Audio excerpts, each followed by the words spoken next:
Est-ce que Glencore a fait plier le gouvernement canadien et est-ce que le projet d'agrandissement de l'hôpital d'Amos est en péril? Voilà les questions qu'on s'est posées pour vous.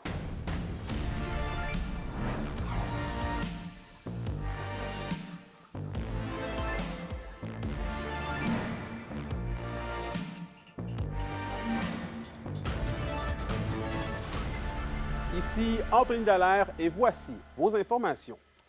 Le gouvernement fédéral recule dans le dossier de la qualité de l'air et Alexandre, le Canada se retire d'un accord mondial. C'est une enquête qui a été menée par Radio-Canada. On y apprend que le ministre de l'Environnement, Stephen Guilbeault, a succombé à la pression économique de Glencore. Le Canada a ainsi refusé d'adopter les amendements d'une entente mondiale chapeautée par l'ONU qui visait à imposer des tarifs supplémentaires sur les déchets électroniques souvent considérés comme toxiques. Le tout dans un effort mondial de réduire les émissions d'arsenic et autres toxines dans l'air. Mais la pression de Glencore, qui voulait éviter les tarifs supplémentaires, aurait été trop importante. La multinationale est même allée jusqu'à menacer le Canada de fermer la fonderie Horn si le gouvernement adhérait à l'entente de l'ONU. Le gouvernement du Canada a finalement cédé. La menace de la fermeture de la fonderie inquiétait trop. Je vous laisse écouter maintenant les réactions à chaud du comité Arrêt de Rouyn-Noranda.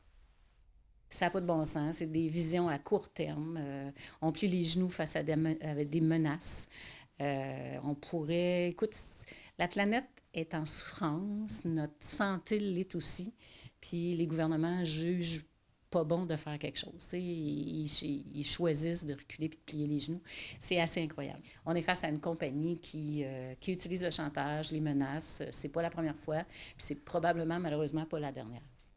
Anthony, nous avons reçu une réponse écrite par le cabinet du ministre de l'Environnement où le gouvernement dit qu'il doit assurer que l'approche est responsable et tient compte de la compétitivité de nos entreprises et de nos objectifs en matière d'environnement et que le Canada fera par contre plus de consultations dans les semaines à venir pour resserrer les règles sur les déchets électroniques.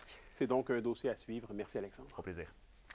Allons à Amos maintenant. Les agents de service correctionnel de l'établissement de détention lèvent le ton comme les autres agents partout au Québec contre le gouvernement provincial. Félix Blaquière nous explique. Sans contrat de travail depuis près de 2 ans, les agents correctionnels d'Amos n'en peuvent plus des conditions difficiles. C'est vraiment le manque de personnel, le manque d'effectifs. Ça fait en sorte que l'employeur utilise le temps supplémentaire obligatoire à outrance. C'est pratiquement à tous les semaines, tous les jours. Et il y a aussi le fait que la population carcérale augmente de plus en plus. À la table de négociation, ils demandent oui un meilleur salaire, mais surtout une amélioration des conditions de travail. C'est selon eux l'attractivité même de l'emploi qui est en jeu. Parce que oui, il y a le temps supplémentaire obligatoire juste pour pouvoir tenir la prison debout, fait en sorte qu'il y a l'épuisement des agents correctionnels. Certains agents partent en arrêt maladie pour toutes sortes de raisons. Et tout ça fait en sorte que c'est un cercle vicieux, dans le fond. C'est plus que ça va mal, moins qu'on a d'agents, plus que ça va mal. Le cabinet de la ministre québécoise du Trésor ne souhaitait pas commenter l'affaire par respect pour le processus en cours. Mais l'instance gouvernementale affirme tout de même avoir conscience des enjeux dans les centres de détention et que l'objectif dans les négociations est notamment d'améliorer les conditions de travail des agents. Les membres du syndicat ont confiance en les négociations, mais ils ne ferment pas la porte à des moyens de pression plus accablants si les discussions ne vont pas dans le sens souhaité. Félix Blaquière, RNC Nouvelles, Amos. Je sollicite le consentement des membres de cette Assemblée afin de présenter conjointement avec le député de Pontiac, le député de Rosemont et la députée de Vaudreuil la motion suivante. Que l'Assemblée nationale demande au gouvernement de s'engager à réaliser l'agrandissement de la salle d'urgence, des soins intensifs, ainsi que la construction d'un bloc opératoire à l'hôpital d'Amos avant la fin de la présente législature. Y a-t-il consentement pour débattre de cette motion? Il n'y a pas de consentement. Et on vient de l'entendre, le député du Parti québécois, Joël Arsenault, a vu sa motion battue par la coalition Avenir Québec. Le gouvernement ferme donc la porte pour l'instant à s'engager à réaliser le projet d'agrandissement de l'hôpital d'Amos d'ici la fin de son mandat. J'ai pu m'entretenir avec Joël Arsenault. Qu'est-ce que les gens d'Amos doivent comprendre, selon vous, de ce refus de débattre du gouvernement? Nous, on s'attendait minimalement à ce que le gouvernement dise on va le faire d'ici la fin du mandat. Mais je pense qu'on doit comprendre que le gouvernement tâche de gagner du temps et on ne comprend pas pourquoi. On est en période, j'imagine, de compression budgétaire. On ne veut pas s'engager à réaliser un projet pour lequel on a fait des promesses extrêmement fortes. Moi, je pense que le gouvernement commence à donner des indications que ça ne se fera pas.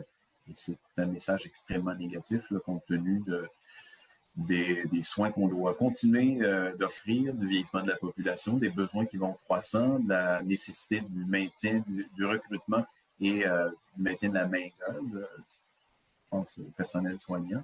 Alors, tout ça, c'est un message négatif et contradictoire à la pétition qui actuellement est sur le site de l'Assemblée nationale qui dit pas mal la même chose que ce qu'on proposait ce matin. Puis vous me devancez un peu sur la question, puis je trouve ça intéressant que vous le dites, là, dans le sens que est-ce que les gens d'Amos devraient commencer à envisager à faire une croix sur ce projet-là, du moins pour un horizon de 2 ans, parce qu'on parle quand même de délai après délai. Les gens l'attendent, là, cet hôpital-là. Pour nous, les plus brefs délais, c'est avant la fin du mandat du gouvernement. Il y a 3 députés d'Abitibi-Témiscamingue qui soutiennent et qui cautionnent la pétition. Donc, le gouvernement, aujourd'hui, reporte à plus tard un engagement formel de le faire d'ici la fin de leur mandat. C'est un signal très négatif, mais maintenant, la population, elle, ne peut pas baisser les bras. Elle doit continuer de manifester ces attentes-là, ce besoin, et rappeler les députés à leurs engagements et le gouvernement, parce qu'on ne peut pas accepter qu'un gouvernement, qu'un parti politique fasse des promesses à tort et à travers, puis ensuite ne livre pas la marchandise. Il y a des étapes qui ont été franchies, je le répète. Maintenant, c'est un petit peu de courage politique, puis de faire un choix. Est-ce que si le projet n'est pas réalisé sous le mandat de la CAQ, le Parti québécois pourrait justement, lui, s'engager à mener à bien ce projet-là? Je pense qu'il faut faire les choses dans un calendrier ordonné. Mais à l'échelle de tous les besoins qui sont signifiés dans toutes les régions du Québec, je pense que le projet d'Amos, lui, il est mûr pour une décision.